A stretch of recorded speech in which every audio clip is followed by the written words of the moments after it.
has really helped. And just maintaining those strong relationships, potentially for future work, but also for support. And staying open to opportunities.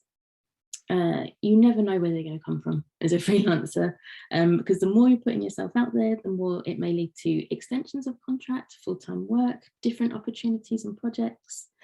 It offers the space to collaborate and learn new skills. For me, I've met people in training that then I've gone on to create whole projects with. Or there was a lady that's asked me to speak at a journaling summit in Seattle. Never would have made that connection if I hadn't been on the course that I was on and I'd been open to talking. So yeah, I think the more you sort of get into the rhythm, you know the opportunities will come. And I wanted to mention with that sometimes it can actually be the opposite, that a few opportunities come at once and it gets a bit overwhelming and it gets a bit hard to think, right, what's right for me. But again, I'd say coming back to that sort of B section of being consistent, knowing what's right for you, knowing that there's the space to negotiate. So it may be saying, this isn't right for me this month. Would you be open to working together in, next year or a few months' time?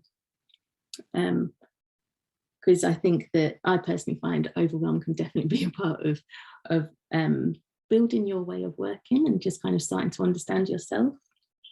And it kind of brings you on to setting really clear boundaries.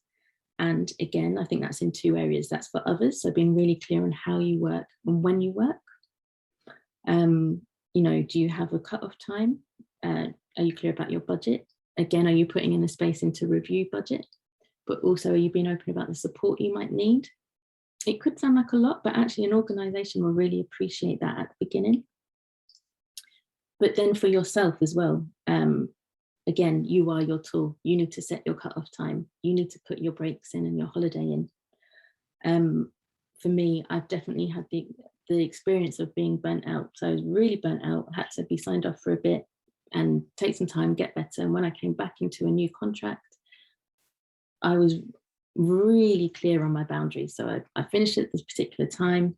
I took my lunch and it gave me more headspace, but I was able to do better work. But also as an example to others. So other people would join me for lunch and other people, you do a walk to the station or whatever together. So I think experience almost defines your boundaries and the boundaries that you'll need. So I really encourage you to, because it can be quite hard to think, well, what do I need? Do I need to say I finish at this time? And reflecting on your experience can really help to shape them. So I really encourage you to reflect and refine them, because people will appreciate your boundary. For example, a colleague of mine says, I don't answer anything after 8 p.m. She's a freelance coach, but I really appreciate it. I might send her something later, but I'm okay with knowing she'll get back to me when she can. And finally, I wanted to go on to what to prepare for as a freelancer. So it is quite likely that imposter syndrome will show up. And you've probably heard a little bit about imposter syndrome here and there. 80% of us will experience it for either short periods or long periods of time. So it's really, really common. And actually, imposter syndrome is those kind of the real self-doubt or the negative thoughts that come when you're about to start a new project, or you're in a new job, or you're in a new contract. You think, oh, why did they hire me? They've made a mistake. I'm going to get found out. It's all those kinds of things. But it gets stronger and it comes up in those times when we're on the edge of our comfort zone.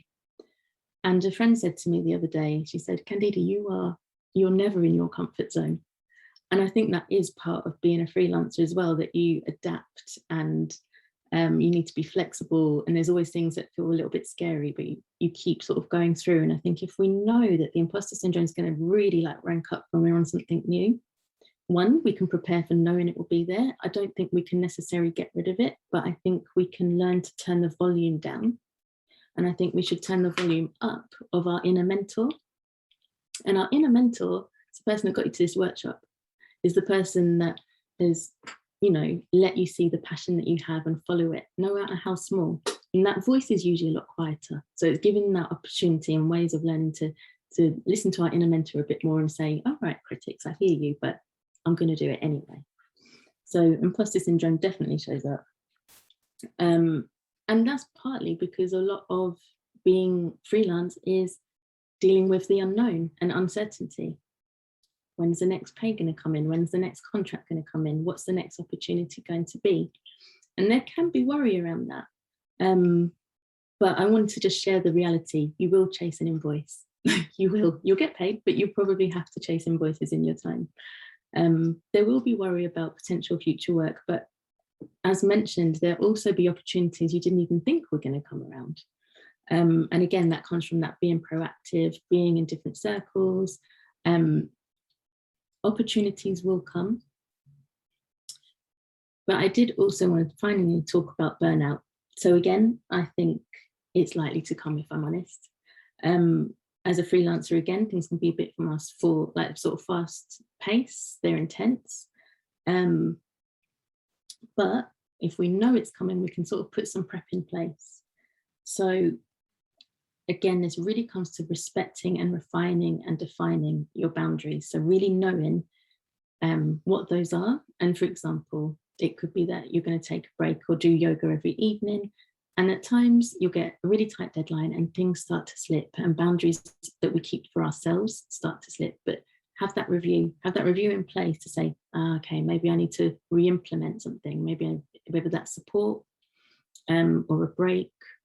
So I think looking at respecting your boundaries, but also building in that support, whether that's with peers, whether that's with mentors, coaches, friends, making sure it's really regular. There's so many groups and Facebook groups and meetups that can really help to keep you on track and give you that space to just share how it's feeling. And I think I mentioned it's that part of being flexible and knowing that at times there'll be a lot of pressure and it might be exhausting, but you are your tool and you really need to sort of learn to look after yourself, and that can take time and know how to shape that and what that looks like for you. But it's very valuable because one, you look after yourself, but you're also able to deliver really strong work. So my key thing would be keep looking at your budget, keep reviewing your experiences and what you're learning from them and how you're growing from them. Keep considering the connections that you've made.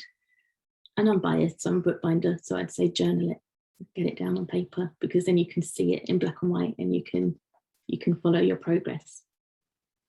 There's a lot of me talking, but are there any questions? Let me stop that share. There we go.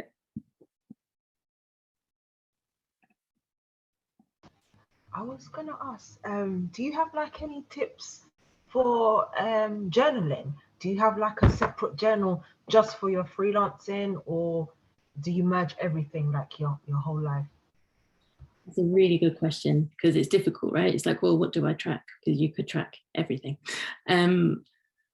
So personally, I actually write them in the same place, but I think you can do the separate. So the reason I like to try to show, so I do journals kind of. This one isn't actually bound, but I've got like a monthly journal, and I'll write. You can ask yourself like a few regular questions. So it could be, how did I tap into my inner mentor today? What did I learn today? What would help my tomorrow? So those three questions could either be sort of for your personal situation, personal life, or they could also be for your freelancing experience. So I think it kind of, it's a difficult one because I think it really depends on how it works for you. Does that help, Flo? That was really brilliant. I think I do find journaling overwhelming because obviously we live a multifaceted life. So just even you putting down those three questions really helps steer me in the right direction. Thank you. Welcome. And I would definitely say journaling, I do whole workshops on journaling, so it's a whole subject of its own. But it can really feel overwhelming, especially because there's so many ways to do it. And you see these beautiful spreads that I think take hours, and I just don't have time for that. But what I'd say is bullet point it, get it down in a way that works for you. There's actually evidence to show that if you can write for a minimum of 20 minutes, 4 days in a row, it helps look after you. You're 43% less likely to visit a doctor, which is very random, I know, but the evidence is really there to show that journaling is really beneficial for you. But you don't necessarily have to give yourself the pressure of 20 minutes. Start with a word, start with 5 minutes, you know, to allow yourself to build up that habit. So how do you set in the price list when starting out with your first clients? So Cynthia, that may really depend on the sort of industry that you're in. So I've done a mix of things where the price has been set, but then I've also done something like commissions. So it's slightly different because it's artwork. So I might ask Mark to kind of talk more on that in terms of the tech industry. Oh, there's lots of questions in this one.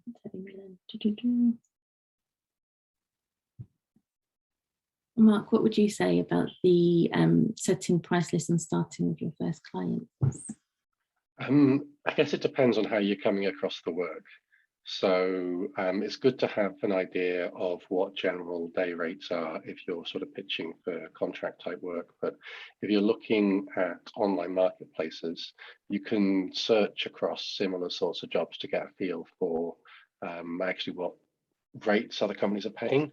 I think if I was starting out freelancing now, I'd be prepared to take a slightly lower rate just to get a little bit of feedback on my first profile. But I wouldn't want to fix on that for too long, because then you can get stuck in a rut where actually your value is that you're cheap. And that is not how you want to be as a freelancer. You don't want to be going into pitching for work as, oh, I'm cheaper than the competition. Actually, you know, it's fine for maybe your first job or two. So I might look at, for my first couple of jobs, maybe getting a couple of fixed price things on an online marketplace somewhere, maybe pitching just what I think it's worth to me to get the feedback. So if I think it will take me a couple of days, what's the reasonable amount of money that I'm willing to take a couple of days just to get a job and get some feedback on my profile? And once I've got that, then I'd be looking to see what the market rates are on the site.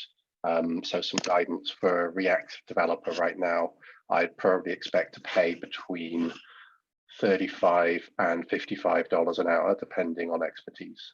And that's based on rates across these marketplaces, which you can search if you look based on keywords.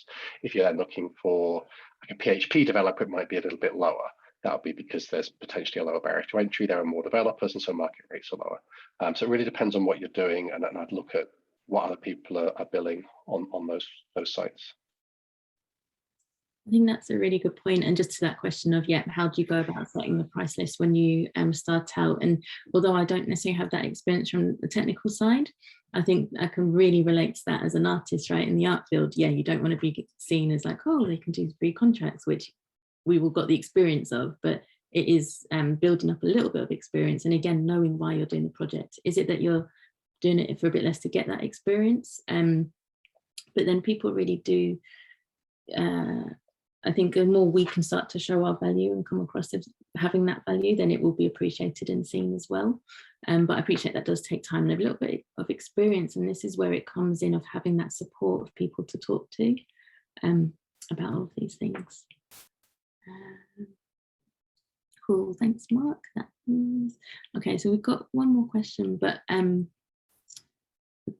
I will hand back to Mark. So sorry, just that question. Where's it gone? How do you ensure security around data and clientele information? Have you ever dealt with any data breaches? And how did you overcome this? So again, slightly different. I can talk as a coach. I'm really strong on GDPR. So you're really questioning what information are you taking from your clients? Do you need that client's information? So, you know, I wouldn't be, let's say like, what's your favorite color? But, you know, I'm being very mindful of what am I asking? Where am I keeping that information? And it's encrypted. And I'm also clear in my contract to say that I will dispose of that information after I've stopped working with them after a certain amount of time. So again, I know that might be slightly different for the tech industry, but that's my experience with coaching. Sorry, lots of questions coming through, so I'm just looking at them. Hayley, would you like to answer some more questions, or do you want to switch and do Mark and talk and we can go back to questions? Yeah, if you would just want to maybe answer, sorry, Julia's question, and then maybe we'll hand over to Mark, and then if there's kind of questions for the two of you after that, then we can go through them then. Yeah, of course. Julia. Hi, Julia. As a freelancer, is there any way you try to distance yourself from your work? Brilliant question. Yes. Again, I think that's a practice. So I think, again, it comes down to these boundaries, right? So it's been really clear on, I don't work at weekends, or I'm going to define my work as this. They can sound like small things, but they make a big difference. For example, the room you see me in is my sort of kitchen table. So I'll be like, right, I won't do it. I'll do this here because I'm next to the Wi-Fi, but I won't necessarily work here. Normally I have a separate space that I'll work in. Or I know that some people have a kind of work box. So you might have all your stuff out, that's your work time, then you're actually packing it away. So again, it's about changing that mindset of, I'm in work mode, I'm not in work mode. It may be that as soon as you finish your last project, you're going for a walk and then you're not looking at your work again. Now, there will be, as I say, exceptions to this when there's tight deadlines, but I think it's really trying to put those boundaries in and keep them for you, because they will help your capacity to be able to focus and to be able to do that good work.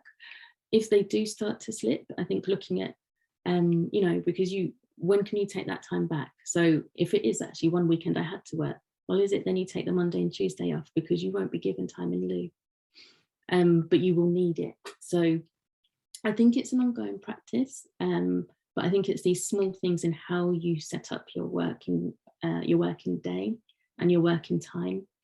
And it could be that, you're ending your day with a bit of journaling or a meditation or a bit of mindfulness, just to, again, create that block, because it's natural that as a freelancer, you will always have loads of thoughts running through, I could do that, or did I get back to this person? That may be like a space for like sort of to-do lists or sort of other little methods that could help you create that divide for yourself. Okay, so I know there's a few other questions coming through, but if we hand over to Mark, then we can go back to questions. Thank you, Candida. I will share my screen. Can everybody see that? I'm afraid it's not as colourful as Candida's slide. I don't win work based on the quality of my Google slides, I'm afraid. So yeah, a few things I thought before talking about pitching for work. I just wanted to clarify, I guess, there are different types of freelance work available to developers. And over the course of my career, I've done various different types of freelancing. So I've been developing for about 16, 17 years. I first started freelancing about 11, 12 years ago. When I started freelancing, I was probably freelancing, I would say, as a developer. And what I mean by that is people were asking me, hey, I want this thing built, go build it. I was going and building it and I was handing it over to them. And I wasn't embedded within their organization or within their team. What I do now is much more like an engineer. So I'm part of a team. I'm still freelancing with the company. So I have two current clients, one which I work with 9 till 1 in the mornings, another I do the odd afternoon. I'm part of their teams, I'm part of the decision making, I'm responsible for maintaining the systems as much as I'm building it. So it's a different kind of relationship, it's a much more ongoing relationship. Both of them have advantages. And I think often when you're getting into freelancing, particularly if you're just learning to code, you'll probably be focusing on the first type, which is the sort of development freelancing, and maybe the full sort of engineering freelancing might come later. The second thing I just wanted to mention was a lot of people feel like they need a certain amount of technical experience to start freelancing. But the truth is that most people don't hire freelancers based on their technical experience or ability. They hire them based on their ability to communicate. And the reason for this is there's much lower risk hiring a freelancer than it is hiring a permanent employee. So I'm hiring a developer to come into my team. They're going to do a tech test. They're going to do a first interview. They're going to do a second interview with somebody else for a second opinion. There might even be another stage because we want to be really sure that we're hiring the right person. If I'm hiring a freelancer, well, actually, what's the worst that could happen? They might not do a very good job. So there's a much lower barrier to me bringing that person on, which means that I'm going to assess their technical ability much less rigorously. And I'm more likely to make a judgment based on their ability to communicate with me and build a little bit of rapport. And that is true of, I would say, 90% of people hiring freelancers. And so if you want to win bids, really the thing to think about is the voice you're using when you're pitching for work, and how you're presenting yourself and how you're communicating. And I'll come on to actually what that looks like in a moment. But don't feel like there's a sort of minimum technical experience you need. It's much more about how you present what you can do and how you're going to do it. And then the final thing I wanted to call out before talking about pitching is choosing a niche. So don't try and be a generalist would be my sort of summary here. Don't try and do a little bit of everything. Actually, you're going to have much more success if you focus on one or two core skills and being able to do those really well. Not only because actually then when you get that work, you'll be able to do a better job, but you'll also be able to talk about it a lot better. And so that bit about communication, good communication sometimes does require a degree of confidence in what you're doing. But you can get that by study, by home practice. You don't need to have the commercial experience as long as you're confident that you know this particular thing. So I would think about that. And sort of how do you choose a niche? Well, think about who your competition is. So I mentioned React and WordPress when did the question just now.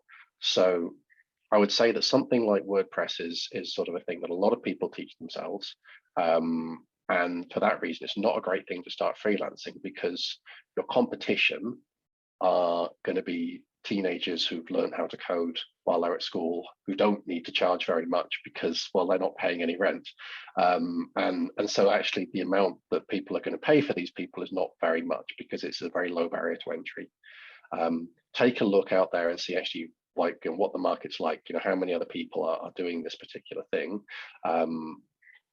Even if you're not seeing quite the volume. So something that a particular niche of mine, I will often pitch for work that's relating to authentication.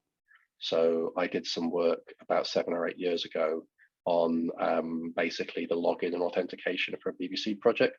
It was reasonably complicated, took me a while to get my head around it, but then I discovered that other people were quite scared of authentication, and so this became a particular niche of mine, something that I studied on and pitched for more work. And now I can sound very confident in a pitch when talking about anything relating to OAuth, SAML, various authentication protocols that make other people wins. So if you can find a particular niche where actually, okay, people are looking for this kind of work, maybe it's not coming up that much, but if I study this, if I kind of get to grips with this, then I'm going to be one of the top candidates when these sorts of projects do come up, and that's a good approach to get started. Okay, and then sorry, in terms of like, well, how do you know what people are doing? I've mentioned this sort of online job site. So I think there was a question in terms of what are the best sites for this? So the biggest one is Upwork. Not necessarily the best, but it's probably the best one to get started on because there's just so much work on there. The disadvantage of Upwork is because it's a low barrier to entry. Well, they charge really high fees. So actually they take 30%, I think, of your first $500 with any client, which I think is extortionate. And B, there is a lot of competition on there. The good news is that even if you see a project that's got 30 or 40 bids, only 5 of those bids are likely to be credible bids. And I'll come on to the reason why that is in a moment, and I'll show you an example pitch. So it's not as scary as you think it is, so that's a good place to start. Another one that I like is Worksome. That's much more of a contractor model. So they're looking for people more on the engineering side to come into their team and to deliver alongside other engineers. And so that's something that may not be appropriate if you're just starting out, but I found it to be quite good for higher value contracts. Engineering contracts in general will pay more than development contracts. And then I think there are loads of others, but I've never really tried them, if I'm honest with you.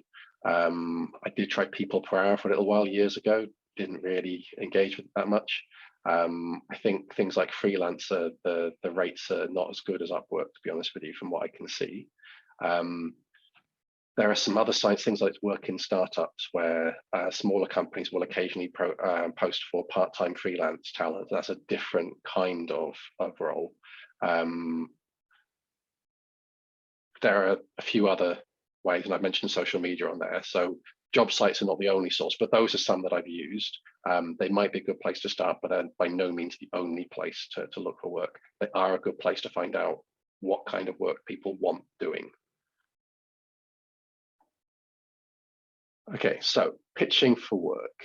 This is the thing that probably scares most people when it comes to freelancing. How do I actually win work? Okay, by and large, there are two different ways you can win work. You can go to it, or it can come to you. And you can subdivide those into two more categories, warm and cold. So a warm approach is when you know that someone has some work that they want doing, and so you're half the job is done, right? You know there's some work to do, you just have to convince them you're the one to do it. A cold approach is if you just approach a random company, well, not a random company, but you've researched a company, you think they might have some work, you email them out the blue, and you say, hey, do you have any space for a developer? Okay. Then there are people who might come to you either through network or through social media. And the best tool for that these days is LinkedIn. So I get a lot of approaches on LinkedIn, and I've had success even with cold approaches through LinkedIn. So in terms of online platforms, LinkedIn is a really good place. And I think as a freelancer, it's great to have a good LinkedIn profile, or at least one that says that you're available for work and you know the kinds of work that you're willing to do. Generally, when starting out, I would stick with warm approaches rather than cold. So I wouldn't spend a lot of time emailing lots of companies to begin with, because one of the things about being a developer, which is nice, is that currently there's a massive shortage of developers on the market. So there are lots of companies who are advertising actively for work. And so it really shouldn't take very long to find work on these sort of job sites through LinkedIn, companies that are actively looking for developers. So I would narrow any search by finding out who needs development work done, rather than just sort of sending sort of bulk emails to lots of different people. In terms of writing pitches, so I've taken some screenshots of a few pitches. This wasn't one that I wrote, this is one that I received for some work that I was outsourcing. And when I say that if you look at a job and there are 40 bids, only 5 of them are probably credible, this is one of the ones that I consider not that credible. So you will have agencies who will spam any job with a standard template with a bunch of links, and there might be a paragraph at the top that's sort of catered to the job posting, but not really. And they're really not very engaging. And if you as a hiring manager receive 40 of these, you have nothing to distinguish them. Everyone looks alike. There's a short paragraph that says, hi there, blah, blah, bunch of links to a portfolio. And I don't have time to go through that, right? Like, you know, I'm looking for a freelance because I want something done quick and easy. So I'm not going to go through all of those links. A much better approach is something like this. So this is a pitch that I sent for a project that I won. It was only a small bit of work, but it led to more work with the same company. My covering letter is just a paragraph. It's to the point, but it's written informally enough that I think they can see that I'm a human. And then I've got, they've asked the following question, please outline your plan of work. And I've been detailed. So I've said exactly what it is that I'm going to do. So the key formula for writing pitches for me is to have a professional, but friendly and enthusiastic voice. So you're confident that you can do the work, you're clearly communicating, but you're not overly formal. No, dear sir or madam, no, you know, I would be honored to do this work, which is a thing that I sometimes get, you know, just, hi, I saw your project, I think I can do it. Here's my credentials. Here's how I go about doing it. I'm really enthusiastic about it. If you want to chat, get in touch. Something along those lines. And that will make you stand out as human. So someone's going to engage with that cover letter a lot more than they're going to engage with a bunch of links. And so even that can just get you onto the short list of 5 or 6 that they're actually going to look at the profile of. Then it may be down to the strength of your profile. But it may not be. It may be how much they liked your cover letter. They may just want to chat anyway. Some hiring managers don't even look at the profile.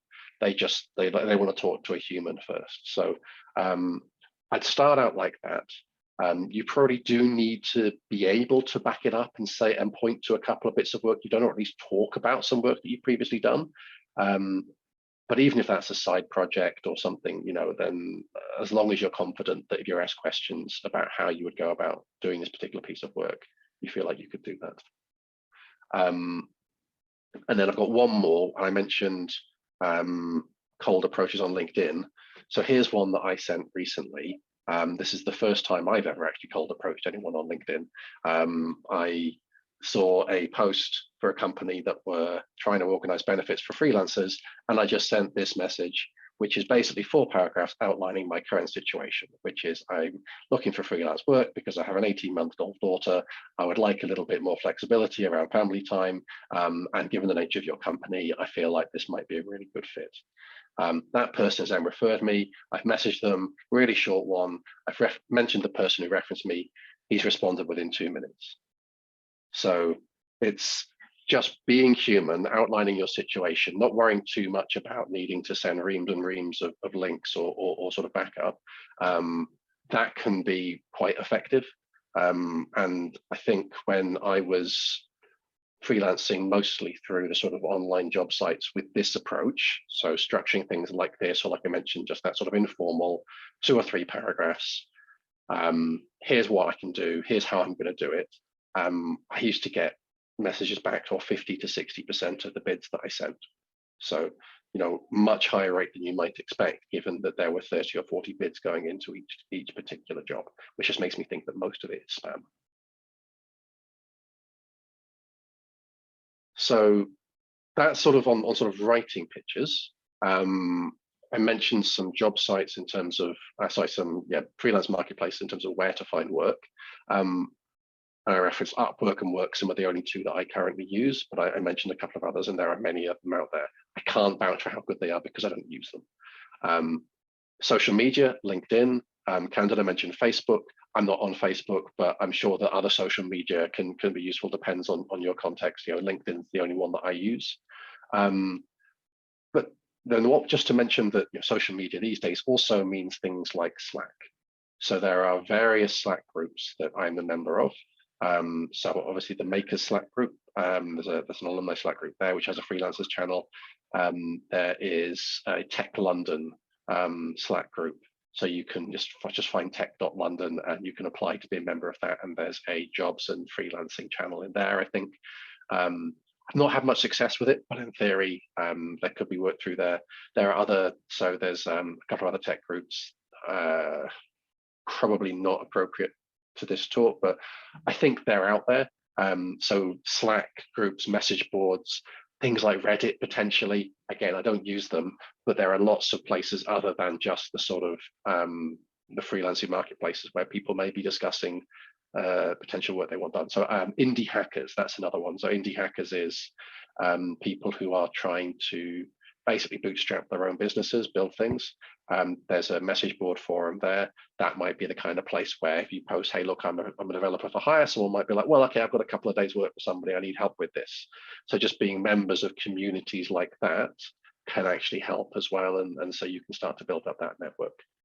And that word network is important. I think the best jobs come through network, I would say.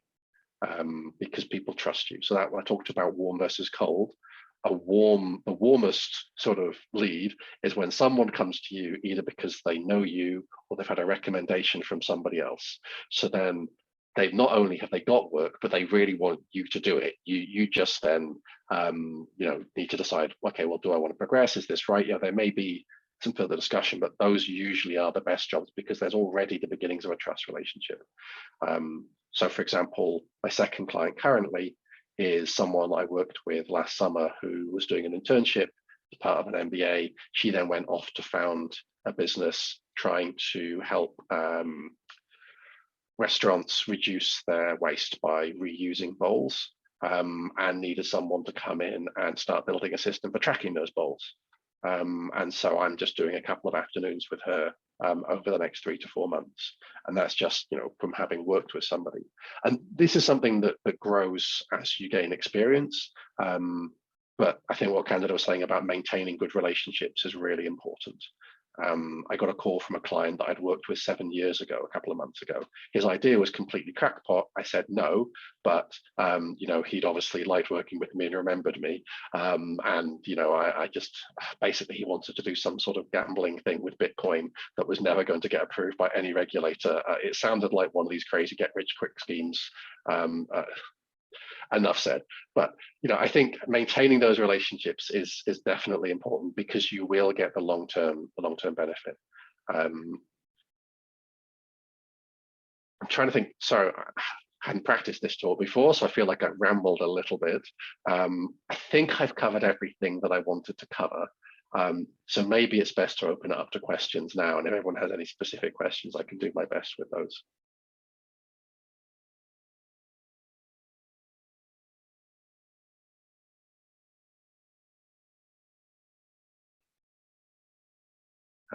I can see a hand from Flo, I think.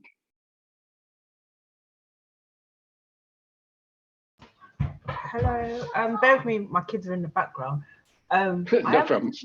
In freelancing, but I wanted to know, are you able to define, there's this thing they say, inside IR35, outside IR35.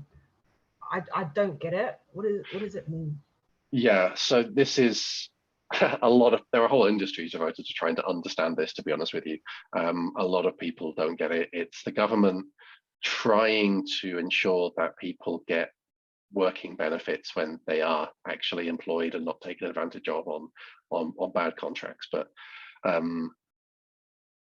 basically, if you're working 9 till 5 for somebody, or you're part of their team, and they're providing you with all their equipment, and essentially it feels like you're an employee, but you don't really have an employee's contract, then you're inside IR35.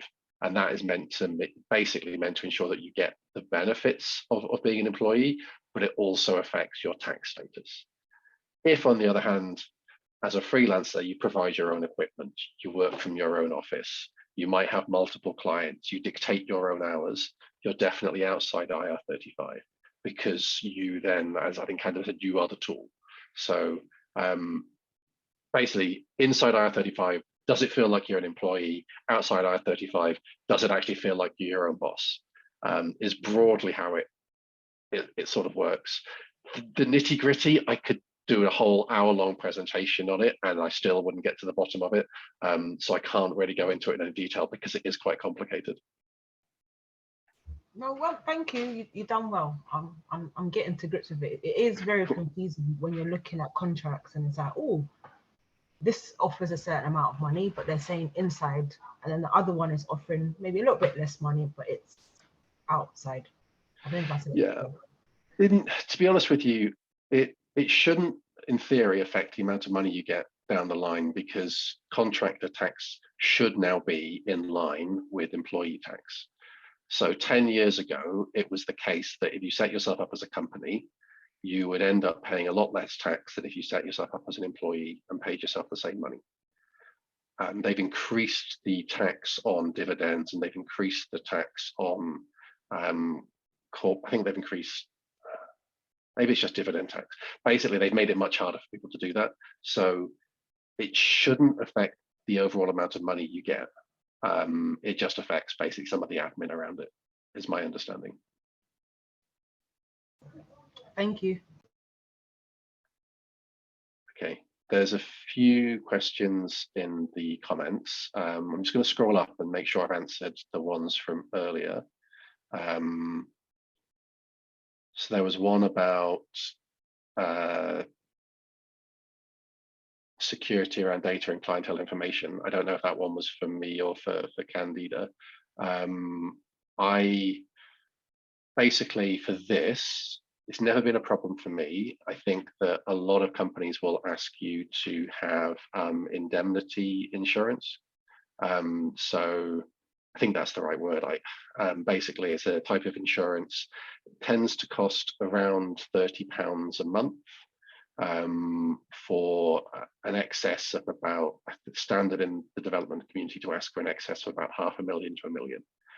What that means is if there is something that goes wrong as a result of you making a mistake, you are insured against it. And when you're signing up for a contract, the company will tell you if you need that insurance. Other than that, it's never been something I've thought about a lot. Because usually if I'm dealing with sensitive data, they want me to be part of the team. And so I'll have to then sign up an NDA.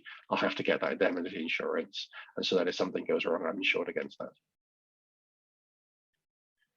I hope that goes some way to answering that question. So we've got one about what are the best platforms to use for freelance work. So I think I've talked about that a little bit. I don't have any other recommendations other than the ones I've mentioned.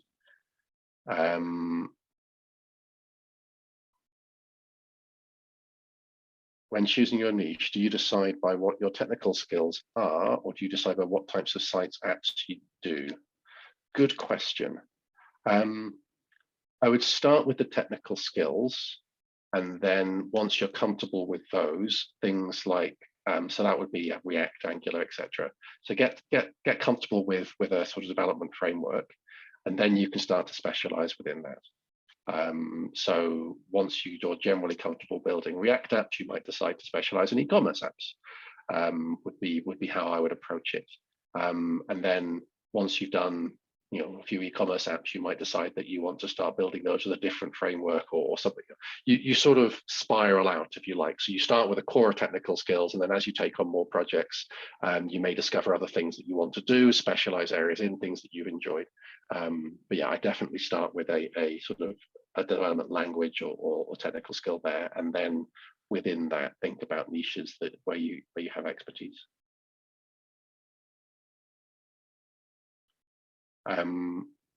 How much technical knowledge do you think you need before going freelance? Do you think there's a minimum number of side projects? I don't think there's a specific number. I think it's about how confident you feel that you can do a particular job.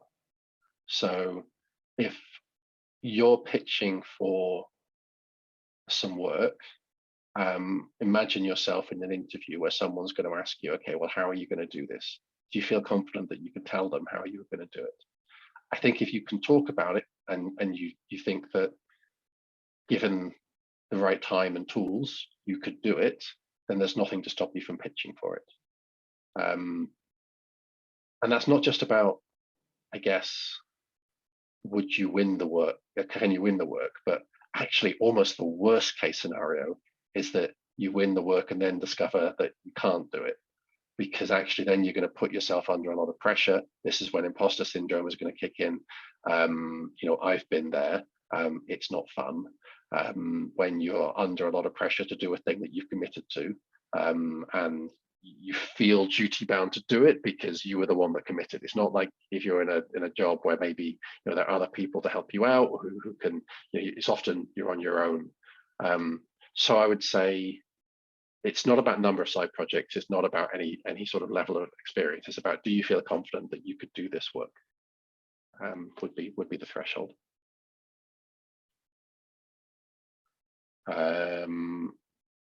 Okay, indemnity insurance. Okay, do you have examples of indemnity insurance orgs for developer freelancers?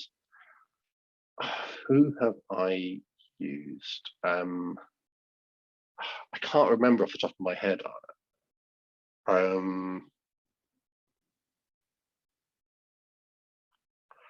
Sorry, I don't, because I set it up for myself once about 3 years ago, and then I forgot about it until I had to cancel it about a year ago. And I've never claimed, so I've got no idea if they were any good. All I know is it cost me about £30 a month for a couple of years. So I can't really give a good recommendation because I never had to engage with their customer service other than to cancel. If you do find, I think so, groups like Tech London, I mentioned Slack groups, that's a good place to ask though. So there'll be an ask for help channel there. And if you do want recommendations, Slack groups like that are good places to get feedback from others who've used that kind of thing.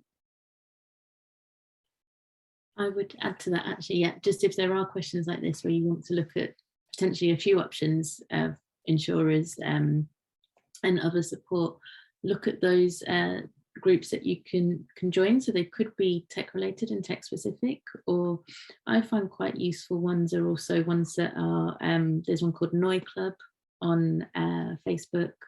There's, I think it's called the London Female Network. Double check, but there's, I think finding like the right groups and the ones that are useful, I'd say kind of is a bit of experimenting. So if you type these kind of, you know, freelancer networks or entrepreneur support, or, you know, all of these sort of different terms into meetup.com or Eventbrite, Facebook, LinkedIn groups, and just see which ones have the engagement and where there's discussion. And it seems like it's still being used a lot because some go a little bit quiet. But also I'd recommend going to a few of the meetups that these groups run and seeing how you find them and how comfortable you feel them. You feel in them, because that starts to build that support that you can put in for yourself. And you never know who you're going to meet in those groups. And I'd also really encourage, if you do go to some, you know, a group thing like this, which is run by a networking thing, message somebody that you know, something they said about their story was really interesting, or like somebody literally messaged me about something like, my room is really dark now, so you can't see it, but I've got all these colourful boxes behind me. And that turned into a complete conversation about colour and then mental health. And then she's a coach too, and we ended up collaborating on a project. So again, yeah, keeping it really open of, I've got questions, where would be the people I could ask these questions to? And just, yeah, keeping your networks broad. Yeah, I think the tip about actually going to the meetups is a good one. It's something that I forget about in this world where we're all remote. But I think the last physical meetup I went to was about 2.5 years ago. I think it was I was giving a similar talk at the Effective Altruists meetup or something. And after the session, I got talking to 3 individual people who all had ideas for things they wanted to build.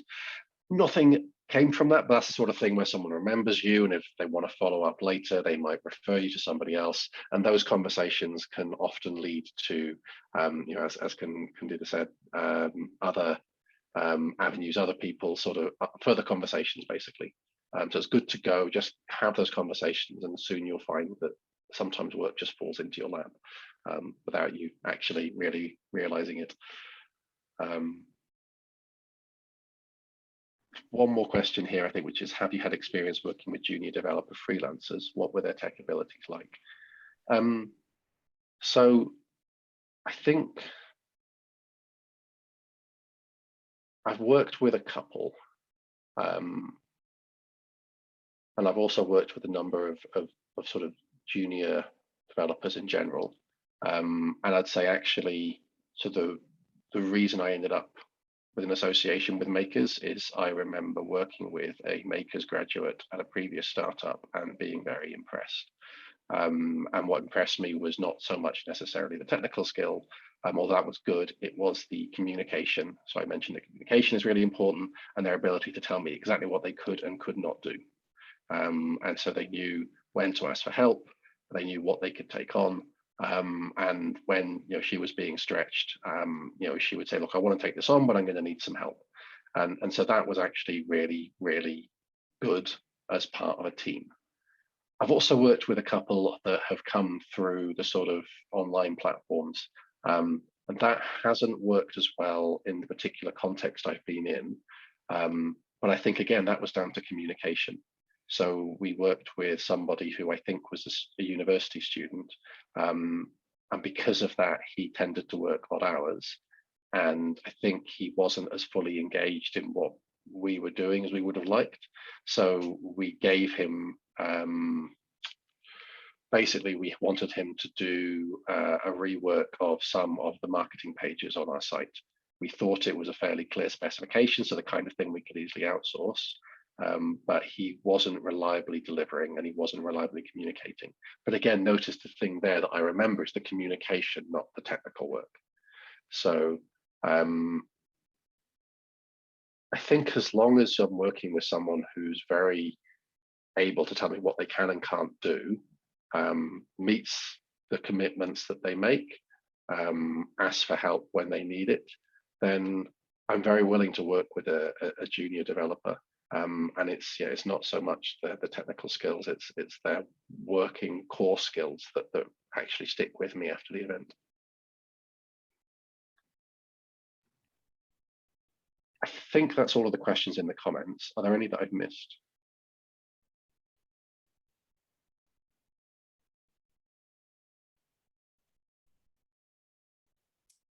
Cool. We're all done. Oh, no, one more snuck in. Do you feel clients would understand if you've got your regular 9 to 5 and doing their project as a side hustle? I think you have to be clear about that upfront. I think I generally advise not to do too much of that. Obviously, for some of you, you've got your regular 9 to 5, and the side hustle might be your route into this, so that's fair enough. The risk, however, is that you ask too much of yourself, and then you're not able to deliver, and then actually the relationship turns sour. And so if you're upfront with the client and just let them know what your availability is, what your working cadence is, then actually, there's much more likelihood that they'll be tolerant of that. For example, currently I say I work mornings with my client, but they know that sometimes there's a period where the nursery shut for 2 weeks because someone had COVID, and so they had to, have basically everyone had to self-isolate. So during that period, I wasn't working as much. And when I was working, it was often in those hours when she was asleep or when my partner was taking over childcare. But that was there was knowledge that we had beforehand that was built into the relationship. And so I wasn't ruining any trust relationship there. It wasn't a surprise for them. So I think that's the key thing, is make sure your client understands your situation, understands when you can work. And so then if something surprising does come up or you need some time off, that's not a surprise.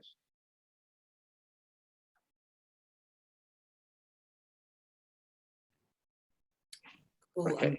I'm gonna finish up there if that's okay with everyone. Thanks so much for both of your talks, Candida and Mark. There's been a lot of content to cover. So if anyone does have any follow-up questions or anything in general, I'll share our contact details on the screen now. That's how you can get in touch with makers if you want to find out anything more about what we've covered today, or about makers in general. This session has been recorded, although I did forget to hit record as soon as I'd wanted, but we do have most of it, so I'll be sending that to you guys in the follow-up as well, so you can look back at all of the information that's been shared today. Finally, just thanks again to Mark and Candida, and thanks all of you for joining us, and have a lovely evening. All right, see you later, guys. Thank you. Well.